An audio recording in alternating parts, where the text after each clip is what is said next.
Halo, selamat siang teman-teman, sobat investor, sobat trader, sobat IDX Channel, semuanya yang sudah bergabung di live break time kita di siang hari ini. Sekali lagi, selamat siang, selamat bergabung. Apa kabarnya nih teman-teman? Sehat-sehat semuanya? Atau sedang merencanakan liburan menjelang libur Imlek nanti? Atau lagi siap-siap cuti? Atau sudah cuti jangan-jangan dari hari ini? Oke, nih cukup banyak yang sudah bergabung ya. Sekali lagi saya sapa selamat siang teman-teman. Ini kayaknya sudah nunggu-nunggu atau mungkin yang baru ngelihat judulnya terus langsung diklik. Ya gak apa-apa ya, tetap gabung di break time kita di siang hari ini. Anyway, Jakarta kondisinya hari ini dari pagi lumayan mendung ya. Hujan malah di sepanjang jalan tadi saya menuju kantor. Apakah kemudian di tempat teman-teman juga hujan juga? Yang pasti tetap harus jaga kesehatan, minum vitamin jangan lupa, dan istirahat yang cukup. Anyway, karena kita masih di pandemi COVID-19, jangan lupa teman-teman yang belum vaksin ya, daftar langsung ke sentra-sentra kesehatan terdekat, sentra-sentra vaksin terdekat, dan yang sudah memenuhi syarat untuk vaksin ketiga atau booster, langsung aja juga dicari jadwalnya ke sentra-sentra vaksin terdekat. Oke, teman-teman. Nah tadi sudah ada beberapa tuh ya responnya dari ada yang jawab tadi ya sehat, alhamdulillah kalau sehat-sehat. Kemudian juga tadi ada yang bilang setuju gitu ya, setuju sama apa nih? Setuju sama jaga kesehatan kali ya mungkin ya. Anyway teman-teman, sebelum kita mulai break time kita di siang hari ini seperti biasa kita lihat dulu yuk data perdagangan di sesi 1. Kan kita baru jam 1 nih ya, sesi satunya tadi sudah ditutup. Apakah kemudian ini masih sesuai dengan harapan ataupun plannya teman-teman di hari ini? Ada yang puas atau justru ada yang sedih nih di tengah kondisi indeks harga saham gabungan kita di sesi 1 hari ini? Kita lihat data-datanya di sesi 1 hari ini. Nah ini sambil saya buka juga ya teman-teman, kalau belum punya mungkin belum tergabung di sekuritas atau belum punya aplikasi sekuritas, ada aplikasi yang paling gampang namanya RTI nih, teman-teman bisa lihat juga ini untuk data-data yang sederhana aja dari market. Untuk IHSG kita di sesi 1 ini terkoreksi atau melemah 0,19% ke level 6.556.004 atau turun 12,169 poin. Nah ini kita lihat tadi dibukanya padahal positif ya di 6.569.818, sementara level tertingginya di 6.591.895. Level terendahnya di 6.549.521. Turnovernya ini 7,17 triliun rupiah, 219 saham menguat, 295 saham melemah, dan 145 saham lainnya masih stagnan aja, tidak ada perubahan. Dan kalau kita lihat nih sepanjang 3 hari terakhir teman-teman, di Senin, Selasa, dan juga Rabu, IHSG ini merah ya, 24, 25, 26. Anyway tadi ada satu komen yang lucu, Tower kukira emiten menara ternyata bikin merana. Aduh. Punya tower ya berarti ya, oke. Nah ini lanjutin lagi indeks harga saham gabungannya 3 hari terakhir IHSG merah. Kemarin turunnya 1,31%, Senin 1,06%. Apakah kemudian hari ini akan kembali ditutup turun 1%? Kita lihat aja nanti di sesi kedua gimana. Tapi anyway sepanjang year to date IHSG dari awal Januari begitu atau akhir tahun Desember kemarin, year to date masih minus 0,39%. Kemudian kalau kita lihat hari ini ada net sell ya, aksi jual bersih oleh investor asing di pasar reguler 107,21 miliar rupiah. Apakah kemudian teman-teman banyak aksi jualnya atau aksi belinya di hari ini nih dari porto-porto yang udah ada, atau justru lagi ngebidik saham-saham tertentu? Silakan aja dilihat apakah kemudian kondisinya cukup bagus, fundamentalnya cukup bagus, atau secara teknikalnya cukup mendukung untuk melakukan eksekusi jual ataupun beli ataupun tahan. Silahkan aja, semua keputusan resiko ada di tangan teman-teman masing-masing ya. Oke, anyway dari posisi indeks harga saham gabungan kita, kalau dari global sih memang ini Amerika juga semalam itu melemah ya, dan Asianya kurang lebih mix nih. Jadi indeks harga saham gabungan cukup terpapar oleh mixnya bursa saham Asia di hari ini. Anyway, teman-teman, selain IHSG kita yang hari ini bergerak terkoreksi atau melemah gitu ya. Kemarin teman-teman mungkin ada juga yang dengar ya soal investasi begitu ya. Ini kita tidak bicara soal investasi saham begitu ya, yang saya jamin teman-teman juga sudah paham sekali bagaimana kemudian investasi saham yang benar begitu ya dan juga legal. Nah, tapi kemarin ada nih teman-teman beberapa informasi yang beredar terkait dengan investasi bodong atau investasi palsu yang akhirnya merugikan masyarakat dari beberapa skema begitu ya, atau beberapa penawaran, bahkan kemarin juga ada yang disebut-sebut Merugikan banyak sekali karyawan dari PT KAI. Itu salah satu bentuk investasi yang bisa kita bilang investasi bodong. Makanya kenapa ini kita angkat di sesi siang hari ini, judul break time kita, mau cuan malah buntung, waspada investasi bodong. Ada teman-teman yang punya pengalaman investasi bodong atau mungkin ditawarkan oleh investasi dengan iming-iming tertentu? Kalau ada, boleh komen. Oke, investasi yang real-real aja lah bang. Oke, investasi yang real-real aja, baik. Terus tadi ada juga yang komen saham TV digital. Oke, karena dulunya bank digital, saham TV digital. Oke. Oke, real Yoraditya, real auto tidur 50. Oh, real itu real maksudnya. Ini apa? Oke. Alimama dulu tuh Alibaba ya. Oke, jadi mudah-mudahan teman-teman sih nggak ada yang pernah punya pengalaman investasi bodong ya. Tapi kalaupun ada ya silakan aja share aja ceritanya, mungkin nanti bisa kita lihat gitu ya bagaimana kemudian pengalaman dari teman-teman. Oke, nah ini terkait dengan investasi bodong kita, investasi bodong kita bukan kita ya maksudnya ya, tema kita di hari ini. Ini skemanya macam-macam ya teman-teman ya, mulai dari skema Ponzi, kemudian hingga mengandalkan aplikasi. Dimana misalnya pada Kamis 20 Januari kemarin, teman-teman, Bareskrim Polri ini menetapkan 6 tersangka dalam kasus investasi bodong melalui robot trading dengan skema Ponzi. Nah, ini kayaknya banyak nih kita temui nih di luar sana yang menawarkan investasi semacam ini dengan robot trading. Kita tinggal tunggu diem aja, mungkinnya nanti hasilnya akan datang. Nah, ini mungkin menjadi salah satu cara yang harus kita antisipasi begitu ya, untuk kemudian penawaran-penawaran tertentu. Kemudian ada lagi nih teman-teman yang tadi saya sudah sebutkan begitu ya, korban mayoritas merupakan karyawan PT Kereta Api Indonesia. Ini ada investasi yang ditawarkan oleh perusahaan bernama Jaringan Bisnis. Nah ini tentunya miris sekali ya, ironis sekali ya, karena harusnya kita memang sudah cukup paham, cukup mengerti bagaimana kemudian investasi yang benar, legal, dan bukan investasi bodong. Nah untuk kemudian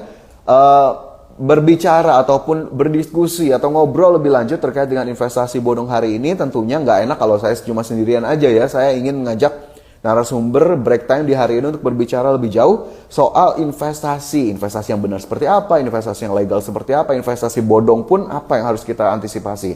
Nah hari ini teman-teman saya akan ngobrol bareng dengan Bapak Pratomo Kendarto, VP Investment Head dari HSBC Indonesia. Kita tunggu langsung Pak Tomo untuk kemudian gabung bersama kita di siang hari ini di Break Time IDX Channel. Nah, sambil kita tunggu, siap ya teman-teman ya. Nanti mungkin silakan aja mau komen, kalaupun nanti masih cukup waktunya, mungkin aja bisa jadi bahan obrolan kita gitu ya. Tapi silakan aja untuk berbagi cerita. Oke, ini sudah bergabung bersama kita di siang hari ini. Selamat siang Pak Tomo. Selamat siang Mas Fajar. Apa kabar semua sobat investasi? Baik. Baik, luar biasa. Oke, teman-teman disapa juga tuh ya tadi sama Pak Tomo. Semoga investasinya juga masih sesuai dengan plan. Pak Tomo nih, siang hari ini aku mau ngajak ngobrol dan teman-teman dari IDX Channel soal waspada investasi bodong begitu ya. Mau cuan malah buntung. Ini tentunya miris sekali. Anyway, Pak Tomo, untuk memulai diskusi kita di hari ini, sebetulnya pertanyaan pertama yang harus teman-teman tahu juga, investasi yang legal itu seperti apa sih, Pak Tomo, dan apa kemudian yang dimaksud dengan investasi bodong? Oke, mungkin investasi bodong dulu kali ya. Mungkin kan sebenarnya investasi itu kan kita menaruh sebenarnya dana atau kas kita di sesuatu bisnis atau produk, atau mungkin instrumen finansial ya, yang sebenarnya itu kan diinvest di sesuatu gitu kan, di sesuatu. Nah, investasi bodong sebenarnya itu pada dasarnya itu adalah dana kita diinvestasikan ke sesuatu yang sebenarnya nggak ada. Gitu. Jadi sebenarnya nggak diinvestasikan, malah uangnya mungkin ya dipakai oleh si manajernya, atau seperti yang tadi Mas Fajar bilang, Ponzi scheme. Jadi tambal sulam aja sebenarnya begitu. Nah, kebalikannya kalau misalnya legal, ya legal itu berarti dana kalian atau dana investor itu diinvestasikan ke suatu aset, bisnis atau produk yang memang benar-benar ada dan transparan. Dan sebenarnya yang paling penting kalau misalnya legal itu adalah dalam koridor hukum. Berarti kalau misalnya, contoh saya ngomong dari sisi finansial ya. Kalau sisi finansial berarti ya sebenarnya terdaftar dan diawasi oleh OJK. Gitu. Oke, jadi kalau dari sisi hukum terdaftar dan diawasi oleh OJK. Tapi tadi ngomongin soal investasi bodong begitu, yang akhirnya tidak diinvestasikan terhadap ke sesuatu begitu ya, memang kita tidak tahu lebih jelasnya. Tapi ada biasanya ciri-ciri khusus nggak sih Pak Tomo kalau kita ngomongin investasi bodong? Mungkin skema kayak gini nih udah hampir bisa kita bilang bodong atau penawarannya seperti ini. Itu gimana Pak Tomo? Ya, ya. Sebenarnya yang pertama ya, mungkin kalau misalnya ditawarkan oleh investasi adalah sebenarnya lihat sih sebenarnya skema keuntungan sama waktunya. Biasanya kalau investasi bodong itu tidak selalu, tapi mungkin sebagian besar ya, itu sebenarnya menawarkan investasi dengan return yang lumayan fantastis dan sebenarnya returnnya itu dapat dalam waktu yang cepat gitu loh. Jadi kalau misalnya memang kita ditawarkan oleh sebenarnya return misalnya 1% gitu dalam waktu misalnya 3 bulan atau 6 bulan gitu-gitu mungkin harus diwaspadai, dicek latar belakangnya apakah itu benar atau tidak ya. Dan mungkin untuk teman-teman ya mungkin masih cukup hangat ya kalau misalnya kita lihat kadang-kadang ada iklan di YouTube lah atau misalnya kita buka web ya misalnya ada iklannya ini saya profit misalnya berapa puluh ribu dolar dalam waktu sebulan gitu kan, habis itu saya nggak sebutin nama ya gitu dan yang lain itu mungkin patut diwaspadai dan mungkin kalau misalnya ditawarkan seperti itu harus cek background dulu sih apakah itu memang legal atau tidak.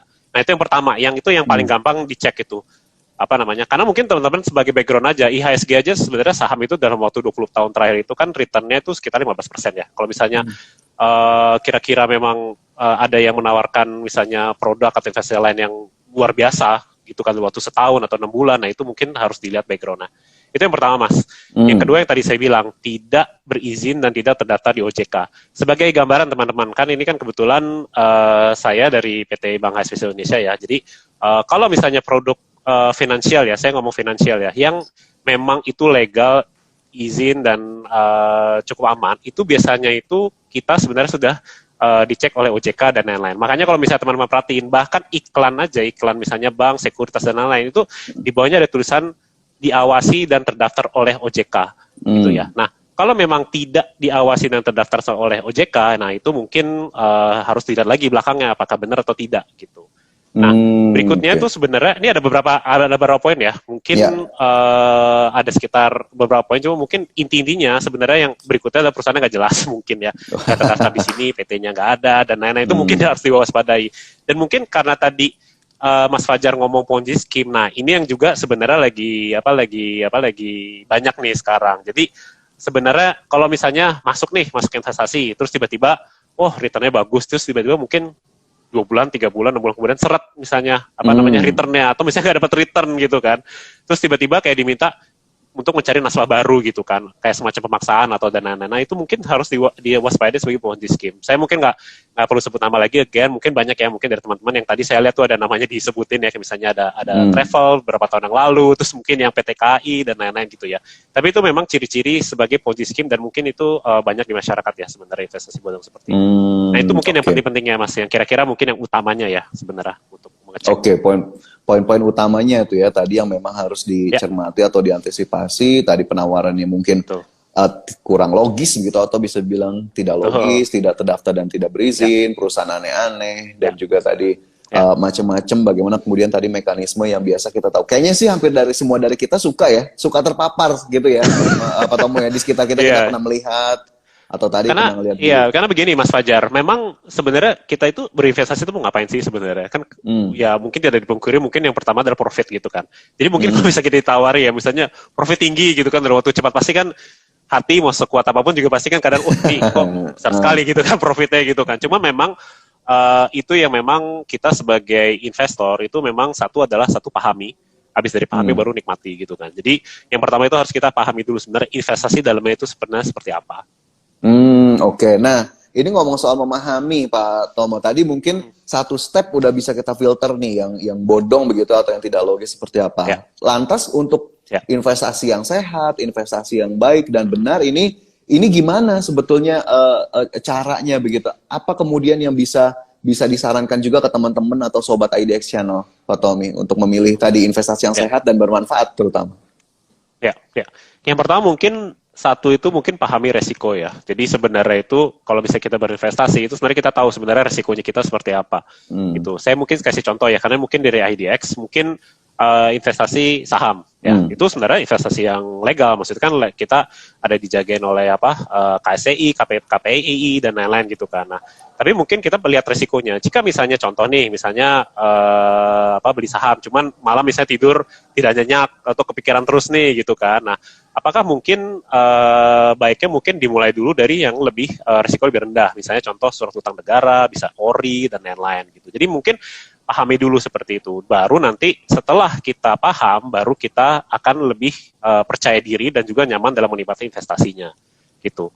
Karena untuk investasi resiko tinggi, misalnya resikonya tinggi gitu kan, saya pengen resiko tinggi gitu kan. Nah, itu memang kalau secara teori resiko yang lebih investasi yang resiko lebih tinggi itu biasanya returnnya lebih besar. Biasanya kalau misalnya dalam skenario yang sebenarnya positif gitu kan. Cuman memang resikonya juga ada. Resikonya adalah misalnya kalau misalnya tidak terjadi kajian yang tidak diinginkan, market tidak baik, atau misalnya contoh harga komoditasnya lagi turun dan lain-lain, itu bisa mempengaruhi return dari investasi tersebut. Jadi yang pertama yang tadi saya ulangi adalah sebenarnya pahami dulu resikonya dan pahami dulu sebenarnya underlying dari investasinya itu sendiri. Oke. Jadi setelah pahami resiko, apakah kita kemudian harus assess atau tanya ke diri kita sendiri begitu, Pak Tommy, apa yang kemudian cocok untuk kita? Apakah ada level-levelnya gitu untuk yang baru mulai, masih mau yang biasa-biasa aja, yang resiko paling rendah? Ada nggak sih, Pak Tommy, range-nya itu produk-produknya? Ya, jadi memang ya kalau misalnya di wealth management ya itu kan memang kita itu ada level-levelnya. Misalnya toleransi risiko rendah gitu kan, atau toleransi risiko misalnya zero, berarti ya udah mungkin produk perbankan saja gitu kan. Misalnya yang rendah ya mungkin dimulai dengan misalnya reksadana pasar uang gitu kan. Terus misalnya lebih tinggi mungkin bisa ke fixed income bonds atau reksadana fixed income, atau tinggi mungkin bisa aja ke ekuitas, saham. Dan lain-lain. Jadi sebenarnya itu tergantung dari diri kita sendiri dan kita mesti mengassess. Jadi nggak cuma resiko, tapi dicek juga jangka waktunya sebenarnya. Jadi kalau misalnya contoh nih, saya mau menikah 3 bulan kemudian gitu kan, terus saya invest di saham komoditas gitu kan. Walaupun mungkin kemarin sempat naik, tapi sekarang sempat turun gitu kan. Nah, itu sebenarnya resiko tinggi kan. Gitu. Mungkin jangka panjang mungkin akan baik gitu kan, seiring dengan perbaikan ekonomi. Cuman kalau misalnya memang punya kebutuhan jangka pendek, terus memang diinvest di suatu yang resikonya cenderung moderat dan tinggi, nah itu mungkin tidak wise lah ya, tidak disarankan gitulah. Oke, jadi tadi toleransi resikonya, kemudian juga kebutuhannya ya, maksudnya tadi targetnya mau seberapa lama, waktunya, hasilnya mau seberapa besar, ini juga menjadi patokan juga untuk teman-teman yang mau mulai investasi.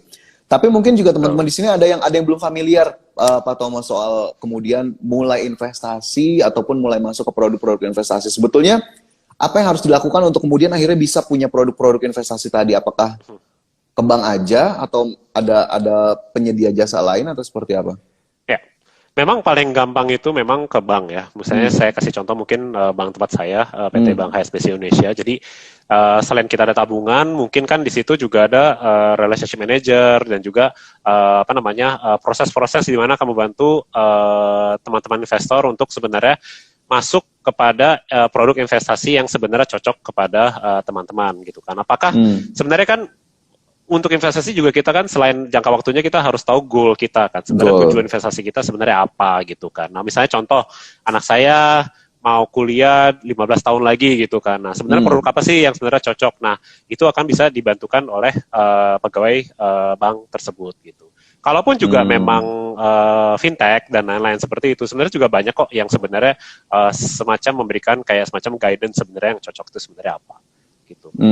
Oke, jadi meskipun kita nggak gitu tahu ya, tapi pasti dibantu ya sama teman-teman tadi ya, baik di perbankan ataupun tadi di sekuritas misalkan jika memang ingin investasi di reksadana ataupun di saham. Nah, ngomong-ngomong soal investasi, Pak Tomo, tadi investasi bodong udah sempat disinggung, kemudian juga memulai investasi juga sempat disinggung, tapi konsep investasinya nih, Pak Tomo, yang ingin aku tahu juga, sebetulnya apa sih maksud investasi itu? Kalau kita dengar investasi ya, uang bekerja untuk kita, uang menghasilkan untuk kita. Ini maksudnya term ini kayak gimana ya? Jangan-jangan teman-teman juga sampai sekarang masih belum begitu familiar dengan diksi ini.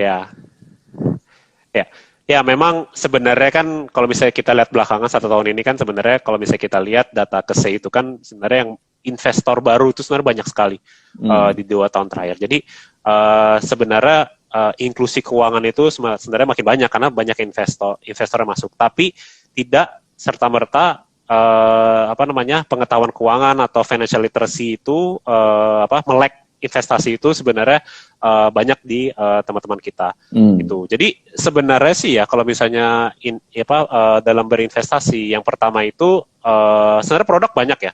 Produk itu investasi banyak lah. Misalnya kayak contoh tadi uang bekerja untuk kita. Itu juga nggak cuman instrumen financial aja. Misalnya contoh nih, misalnya punya bisnis yang sudah berjalan dan sebenarnya udah autopilot, itu sebenarnya juga bisa dibilang yaitu udah bekerja untuk kita ya. Uang yang bekerja buat kita gitu kan. Cuma mungkin kalau misalnya dari sisi financial instrument ya yang coba omongin.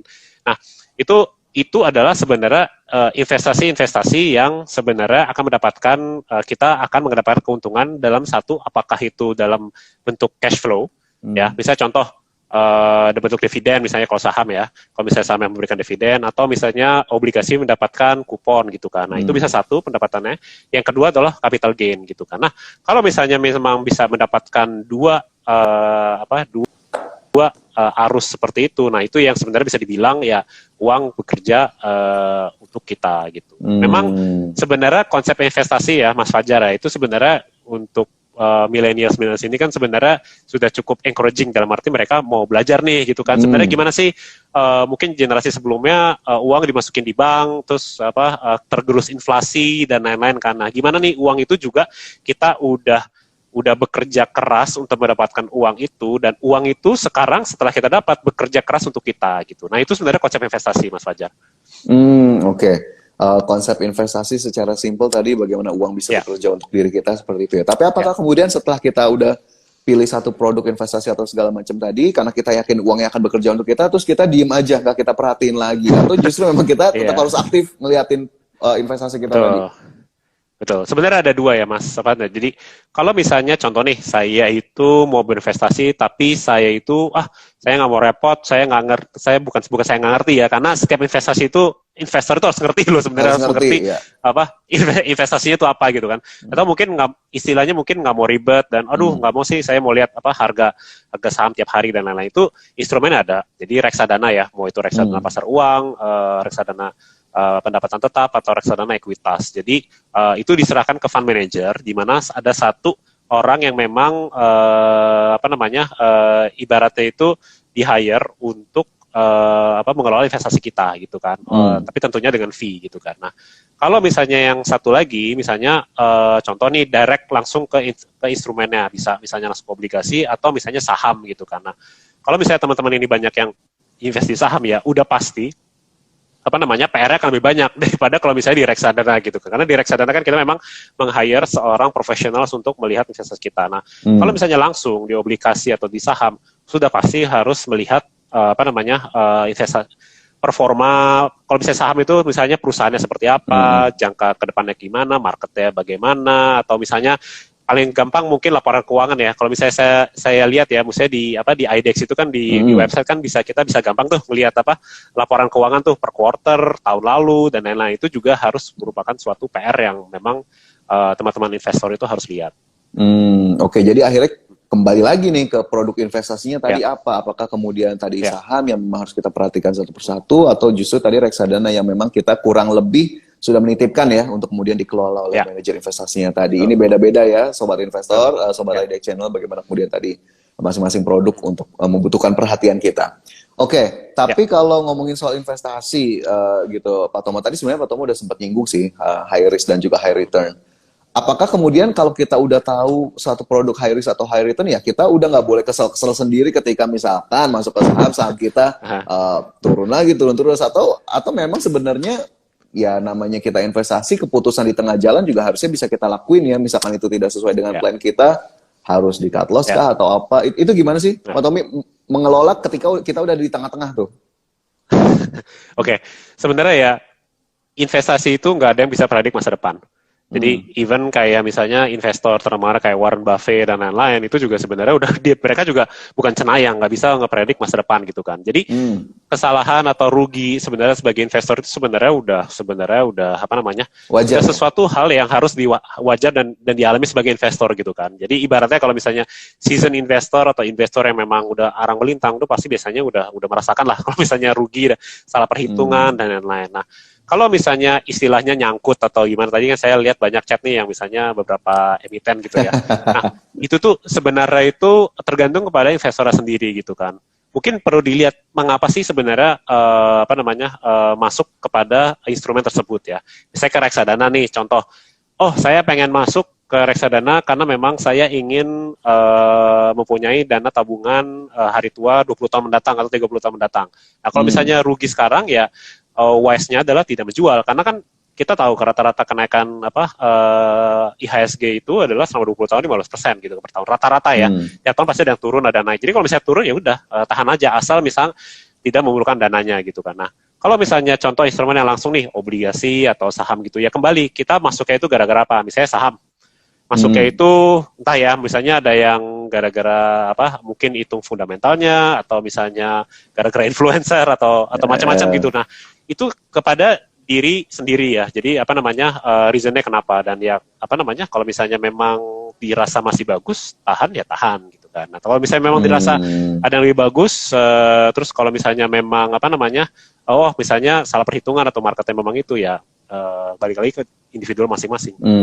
Oke, balik lagi ke individual masing-masing, plannya seperti apa, goalnya seperti apa, baik itu tadi saham atau obligasi atau mungkin reksadana ketika di tengah-tengah agak kurang sesuai dengan yang kita harapkan ya silakan aja gitu ya. Nah, yang utama adalah reason kenapa masuk sih. Itu mungkin harus dilihat lagi sih. Kenapa sih masuk ke instrumen tersebut? Kita kembalikan, betul. Oke, itu catatan tuh teman-teman, kembalikan ke awal lagi bagaimana kemudian tadi niatnya atau goalsnya. Oke, tapi kalau ngomongin financial instrument, kayaknya aku yakin banget juga sih ya Pak Tomo ini teman-teman juga sudah pada well educated, sudah pada ngerti meskipun memang mungkin belajarnya nggak boleh berhenti. Nah, tapi kalau saya mau nyinggung investasi bodong lagi tadi yang memang akhirnya menawarkan keuntungan yang begitu tinggi, promo-promonya kayak gencar banget di sosmed kita. Kalau kita ngelihat dan kita rasa ini mengarah ke sana, apakah kemudian kita bisa report gitu ke pihak-pihak terkait atau seperti apa sih Pak Tomo? Bisa.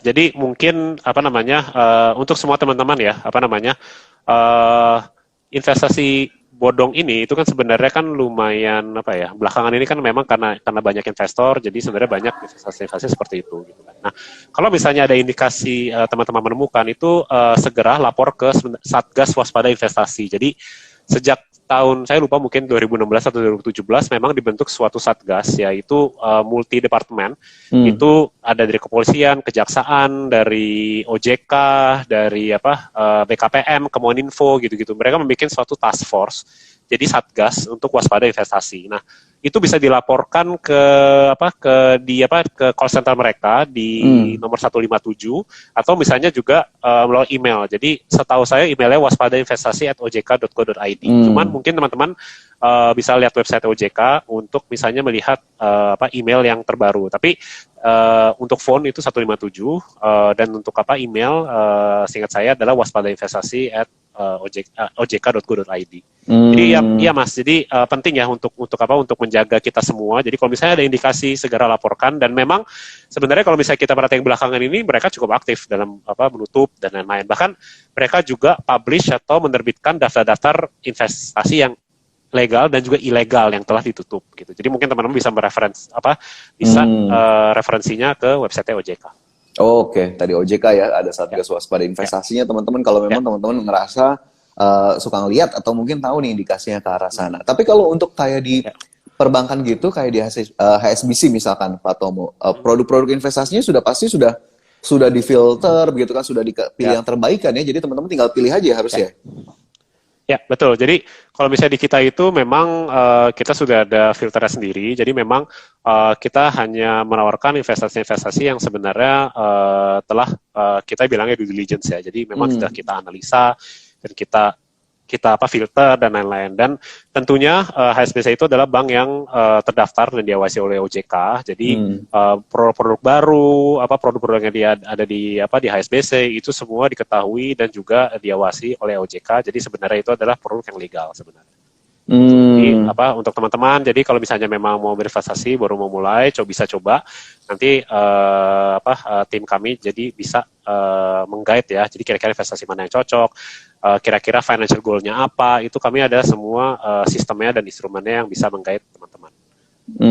Oke, ada bantuannya tuh ya, tadi bisa di-guide juga gimana kemudian akhirnya kita bisa memulai untuk investasi. Jadi teman-teman kayaknya mungkin perbankan nih teman-teman bisa jadi salah satu pilihan untuk kemudian gimana cara nanya-nanyanya ya. Tadi ke timnya Pak Tomo juga monggo aja silakan kalau memang mau tanya-tanya lebih lanjut. Nah ini tapi kalau soal investasi bodong atau investasi yang ya nawarinnya sudah nggak logis dan segala macam, akhirnya biar kemudian teman-teman sekali lagi Pak Tomo terhindar dari terjerat atau terjerumus ke investasi gitu, sarannya apa aja Pak Tomo sekali lagi? Mungkin tadi di awal sudah, tapi mungkin ada teman-teman yang belum dengar. Ya, mungkin saran saya yang pertama adalah mungkin dalam bahasa Inggris adalah there's no free lunch ya, tidak ada makan siang gratis. Jadi kalau misalnya ditawarkan sebuah investasi, habis itu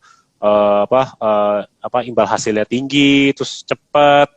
Terus habis itu perusahaannya juga belum pernah dengar, terus habis itu itu coba lihat background-nya apa, coba gali lebih lanjut dalamnya itu apa gitu, apakah legal, apakah dia investasi di mana, even kalau misalnya kita tahu dia investasinya di mana, tapi kalau misalnya nggak legal itu sebenarnya membuka resiko di kita gitu ya. Memang sebagai investor kita itu memang mau mendapat keuntungan yang setinggi-tingginya dengan waktu sekecil-kecilnya dan juga resiko sekecil-kecilnya. Cuman yang tadi saya bilang, there's no free lunch sebenarnya di dunia ini. Jadi kalau misalnya ada sesuatu yang uang gampang lah ya, uang cepat, nah itu pasti ada resikonya. Oke, there's no free lunch. Nah, ini bahkan yang legal aja nih, yang sudah terjamin atau terdaftar oleh OJK, kita tetap harus ada effortnya ya untuk kemudian bisa memaksimalkan profit kita, nggak serta-merta diem aja. Akhirnya kita pengennya profit atau cuan besar, tapi nggak kita perhatiin lagi. Semua tetap harus ada effort yang dilakukan, baik memperhatikan tiap hari atau tadi perkembangan marketnya seperti apa. Nah ini Pak Tomo tadi komen-komennya udah lumayan rame nih ya. Ada yang nyebut-nyebut brand-brandnya juga, ada yang bahkan tadi juga bilang pernah punya pengalaman terjerat investasi bodong. Tapi anyway, semoga teman-teman setelah melihat ini nanti jangan kemudian masuk ke lubang yang sama ya. Semoga ini bisa jadi wanti-wanti atau antisipasi untuk teman-teman. Nah, Pak Tomo ini aku juga mau nanya, tadi ada pertanyaan yang masuk nih dari Dinar_Al-Jaidi. Korban investasi bodong, apa mungkin kerugiannya dikembalikan atau diganti rugi, Pak? Nah, gimana tuh, Pak Tomo? Nah, itu sebenarnya masuk ke ranah hukum ya. Sebenarnya mungkin saya nggak bisa memberikan input atau misalnya nasihat yang cukup komprehensif. Tapi itu tergantung kembali kepada kasus-kasusnya itu tersendiri. Karena ujung-ujungnya kalau misalnya memang ada investasi bodong, kan ujung-ujungnya kan ke kepolisian juga kan. Nah kepolisian nanti ownernya gimana, apakah nanti aset-aset ownernya akan bisa dilikuidasikan untuk bisa membayar kembali, atau ownernya mungkin hilang kayak misalnya banyak yang diberita gitu. Karena itu kembali. Nah karena ini sebenarnya tidak terdaftar sama OJK dan juga sebenarnya tidak legal, nah itu mungkin yang bisa membuat lebih complicated ya, lebih komplikasinya lebih banyak gitu kan. Kalau misalnya memang perusahaannya itu terdaftar atau instrumennya itu terdaftar, nah itu kan sebenarnya dasar hukumnya kan mungkin lebih kuat lah ya. Kalau misalnya ada komplain seperti itu. Tapi kalau misalnya memang itu tidak terdaftar, apalagi kalau misalnya perorangan atau investasi mungkin arisan gitu kan. Karena arisan itu bisa dibilang kan termasuk banyak yang juga invest di arisan terus hilang gitu. Karena itu akan tergantung masing-masing kasus sebenarnya. Tergantung masing-masing kasus ya. Tadi Mas Dinar atau Mbak Dinar ya tadi ya yang nanya kalau investasi bodong diganti rugi atau enggak. Berarti kita masuk investasi bodong aja, harapan cuannya aja belum tentu ada, tapi kalau kita mikir lebih jauh lagi ganti ruginya juga ya udah kita bisa jadi ikhlas-ikhlas aja tuh ya ujung-ujungnya ya harusnya. Betul. Oke, Mbak Dinar. Mungkin, mungkin kalau misalnya sempat viral gitu kan dan lain-lain mungkin ada kemungkinan gitu kan. Cuman again karena itu ranah hukum mungkin saya tidak bisa taruh detail ya. Siap. Jadi memang itu sudah di pihak yang berwajib ya. Kemudian nanti gimana prosesnya. Tapi memang semoga kita nggak terjebak di investasi bodong. Oke, Pak Tomo, nih ada pertanyaan lagi dari Caroline Citra. Selamat siang, Caroline Citra. Kalau misalnya jadi korban investasi bodong, apa yang harus dilakukan? Lapor kemana? Kalau tadi kan aku nanyanya mungkin kalau kita baru ngelihat ada tanda-tandanya. Nah, tapi kalau ini kalau udah jadi korbannya nih, Pak Tomo gimana nih? Sebenarnya sama aja ya, termasuk korban aja. Itu juga sebenarnya juga bisa lapor ke Satgas Waspada Investasi yang ada di OJK gitu kan. Jadi memang itu suatu task force Satgas Investasi yang multi departemen, multi instansi yang memang menghandle seperti itu. Dan kalau misalnya teman-teman lihat kan banyak nih yang sebenarnya ketangkap dan habis itu ya dibilang solve sih enggak ya, cuma paling enggak ada kelanjutan seperti itu. Jadi itu mungkin harus dilaporkan ya, dan juga mungkin ya kalau bisa dilaporkan ke pihak berwajib juga boleh. Cuman saran saya mungkin ya itu Satgas Waspada Investasi itu ada sarana khusus di situ. Oke, Satgas Waspada Investasi ya, sekali lagi itu bisa kemudian dilaporkan kalau teman-teman tadi jadi korban atau mungkin ya pihak berwajib yang mungkin teman-teman rasa harus dilaporkan juga ya, monggo aja, silakan aja. Tapi itu kalau nggak salah ada websitenya sih Mas Fajar. Jadi untuk yang tadi kayaknya ada beberapa yang tadi saya lihat chat itu juga udah terlanjur masuk dan lain-lain. Itu ada websitenya dan itu juga banyak detail sih sebenarnya bagaimana caranya, dasar hukumnya mereka seperti apa dan lain-lain. Jadi mungkin dilihat dulu di situ ya sebenarnya apa aja yang sebenarnya masuk ranahnya investasi bodong yang termasuk dalam OJK gitu kan. Karena kalau misalnya contoh nih penipuan arisan dan lain-lain gitu kan, mungkin kalau ke OJK mungkin itu secara financial instrument kan enggak juga kan gitu kan. Itu mungkin lebih ke yang berwajib kepolisian sepertinya. Oke, siap. Jadi dilihat lagi aja tadi teman-teman. Tadi menurut Pak Tomo ada websitenya, silakan aja dilihat lagi. Nah, untuk ngomongin investasi, Pak Tomo, di tahun 2022 ini ada yang menarik nggak nih buat kita perhatiin nih buat teman-teman investor IDX Channel nih. Apalagi mungkin ada produk-produk tertentu dari tempatnya Pak Tomo atau mungkin di luaran sana. Ya. Jadi memang sebenarnya banyak yang bilang kan sebenarnya 2022 walaupun memang ada Omicron ya, cuma kan ada yang bilang, banyak yang bilang mungkin kita bisa recover lah ya di 2022. Cuman saya mungkin tidak mau spesifik ya kepada sektor apa atau kemana gitu ya. Cuman memang kalau misalnya investasi itu yang penting balance gitu kan. Nah, kalau misalnya di kami, di ASBC ya tentu aja kami ada reksadana ekuitas, fixed income, even obligasi langsung pemerintah dan juga korporasi. Nah, itu yang mungkin bisa jadi teman-teman bisa masuk di situ. Dan again, investasi setiap orang itu beda-beda kebutuhannya, dan kalau misalnya di kami itu akan di-assess secara individual. Oke, kebutuhannya beda-beda, assessment-nya juga nanti dilihat lagi, yang disarankan juga akhirnya juga tidak mesti sama ya dari tiap-tiap orang. Tapi ya, masih optimis nggak nih Pak Tomo bahwa tahun ini penambahan jumlah investornya masih akan tinggi seperti tadi Mas Tomo sebut-sebutkan ya. Memang kita tahu sih bahkan millennials yang kemarin OJK sebut-sebut mendominasi. Apakah kemudian upaya HSBC juga ke arah sana untuk kemudian nge-guide investor milenial atau memang secara alami aja di mereka tumbuh? Sebenarnya sangat optimis ya, dan itu sebenarnya sangat encouraging. Bahkan di kami juga kami lihat jumlah investor juga cukup naik ya. Nggak cuma milenial Mas Fajar, even yang di bawahnya Gen Z itu sebenarnya juga sudah mulai gitu kan. Bahkan anak-anak kuliah gitu kan yang mungkin, daripada kita healing terus gitu kan, atau kita kafe terus gitu kan, kita berinvestasi, siapa tahu nanti ke depannya kita bisa jalan-jalan yang lebih bagus gitu kan. Nah, itu sebenarnya cukup encouraging, dan itu harusnya trennya akan tetap naik ya, karena juga mungkin dengan ini kan topiknya investasi bodong ya, dengan dengan banyaknya berita tentang investasi bodong dan gitu-gitu juga sebenarnya akan menaikkan orang akan bertanya sebenarnya investasi yang legal itu apa sih, terus apa aja sih investasi legal, itu kan menaikkan pamor investasi, dan ujung-ujungnya mungkin selain inklusi keuangan dan juga financial literacy juga sih sebenarnya di masyarakat kita. Siap, kita harus tetap optimis. Semoga investor kita makin bertambah dan makin tumbuh tentunya portofolionya. Anyway, Pak Tomo, kita berada di ujung diskusi kita nih siang hari ini. Saya mau minta closing statement yang terakhir deh. Sekali lagi untuk teman-teman atau sobat IDX Channel, apa yang ingin disampaikan? Ya, Terima kasih Pak Fajar, terima kasih juga buat sobat-sobat investor. Jadi mungkin saran saya sebagai seorang investor juga ya, saya juga. Jadi ingat yang pertama itu adalah kalau misalnya memang kita ingin berinvestasi, kita tahu dulu tujuan kita berinvestasi apa gitu kan. Satu. Yang kedua adalah cek latar belakang investasinya itu tersendiri. Jadi yang pertama adalah yang tadi bilang, apakah ini terlalu wah returnnya gitu kan. Nah, kalau misalnya memang terlalu wah, kita harus cek dulu latar belakangnya apa dan lain-lain. Cuman untuk benar-benar closing statement adalah pahami dan nikmati. Jadi pahami investasinya, kalau misalnya kita masuk benar-benar pahami itu isinya apa, terms-nya apa. Terms itu ibaratnya kayak syarat dan ketentuannya, terus pastikan itu legal. Nah, kalau misalnya udah masuk di investasi di situ, setelah kita paham, nah itu ya kita bisa menikmati investasi tersebut. Oke, pamungkas sekali itu dari closing statementnya ya, pahami, nikmati. Untuk investor sudah dipahami, tinggal menikmati hasilnya seperti apa, tinggal dilihat nanti profit ataupun cuannya. Dan itu menjadi sesi akhir kita di siang hari ini, Pak Tomo. Terima kasih banyak sudah bergabung di Break Time IDX Channel siang hari ini. Semoga bermanfaat ya apa yang kita diskusikan di siang hari ini. Sehat selalu, sukses selalu Pak Tomo dan tim. Sampai ketemu lagi. Terima kasih Pak Fajar. Terima kasih semua.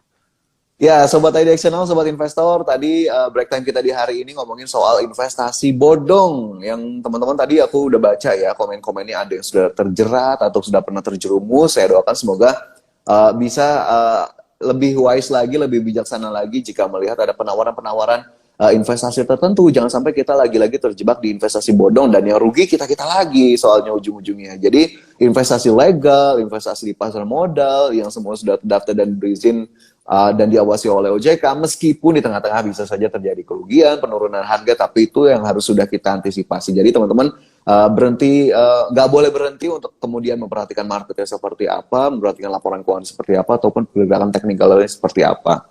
Demi portofolio investasi kita dan demi hasil kita yang lebih oke lagi, sesuai dengan goals ataupun tujuan kita. Dan teman-teman, terima kasih banyak sudah menyaksikan Break Time di hari ini. Jangan lupa saksikan terus IDX Channel TV di MNC Vision, di IndiHome, di First Media, dan juga di streaming website kita ya, di www.idxchannel.com. Dan jangan lupa lihat juga Instagram kita untuk informasi-informasi terupdate soal ekonomi, bisnis, dan juga pasar modal terkini. Terima kasih banyak, saya Fajar Wayong. Sampai jumpa, sehat selalu.